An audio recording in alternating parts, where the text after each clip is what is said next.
Assalamualaikum warahmatullahi wabarakatuh. Halo, perkenalkan nama saya Naila Takia Aidina dari kelas 4B PGMI dengan NIM 11230183000031. Saya akan memaparkan review materi dari makalah 1 sampai 12 pada matkul Bahasa dan Sastra Indonesia. Selamat menyaksikan. Halo teman-teman, hari ini kita akan menjelajahi dunia bahasa Indonesia mulai dari kata, kalimat, hingga kemampuan membaca dan menulis. Yuk kita mulai. Kata benda. Kata benda terbagi menjadi dua, yaitu kata benda konkret dan kata benda abstrak. Kata benda abstrak terdiri dari nama orang, tempat, atau benda. Kata benda konkret dapat dilihat atau kita sentuh dengan panca indera. Selanjutnya, kata benda abstrak. Kata benda abstrak merupakan sesuatu yang tidak dapat dilihat atau tidak dapat terlihat seperti perasaan, seperti cinta, atau rasa sedih dan kebahagiaan. Identitas diri. Identitas diri mencakup nama, usia, jenis kelamin, budaya, dan nilai hidup. Dengan mengenal diri, kita jadi lebih percaya diri dan mudah bergaul. Kalimat sapaan. Kalimat sapaan bikin komunikasi jadi ramah. Gunakan sapaan sesuai situasi ya. Halo Rani, kamu apa kabar? Assalamualaikum, selamat pagi Bu Guru.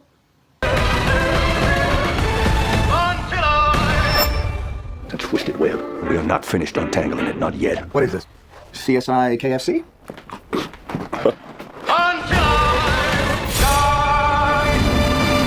Dalam cerita, prolog membuka kisah, dialog menghidupkan tokoh, dan epilog menutup dengan pesan. 3 bagian ini bikin cerita lebih berkesan. Menjelajahi dunia membaca. Membaca itu seperti petualangan. Kita bisa belajar hal baru, memperkaya bahasa, dan melatih imajinasi. Yuk baca tiap hari. Menulis tegak sambung. Menulis tegak sambung membuat tulisan lebih rapi.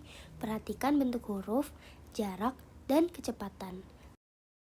Agar semakin terlatih, jangan lupa latihan rutin ya. Surat resmi. Surat resmi digunakan secara formal. Surat pribadi lebih santai. Keduanya penting, tinggal sesuaikan dengan tujuan dan penerimaannya. Parafrase itu menyampaikan ulang ide dengan kata sendiri. Ini pentingnya supaya kita paham isi teks dan terhindar dari plagiarisme. Formulir dan kwitansi. Orang mengisi formulir dan menerima kwitansi. Formulir untuk mencatat data, kwitansi jadi bukti pembayaran. Isi dengan jujur, rapi, dan teliti ya. Menulis dan menyampaikan pidato. Pidato punya struktur, pembukaan, isi, dan penutup. Bisa disampaikan secara hafalan, spontan, atau dibaca. Yang penting kuncinya latihan. Assalamualaikum warahmatullahi wabarakatuh. Alhamdulillahirrabbilalamin.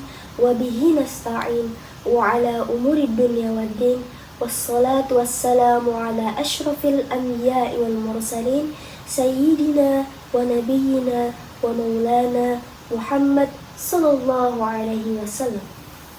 Ringkasan versus ikhtisar.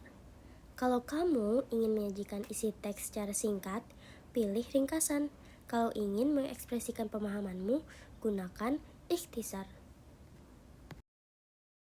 Puisi dibaca dengan rasa, ritme, dan intonasi.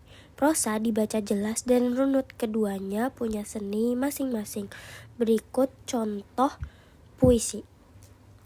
Karena kata karya Sapardi Djoko Damono.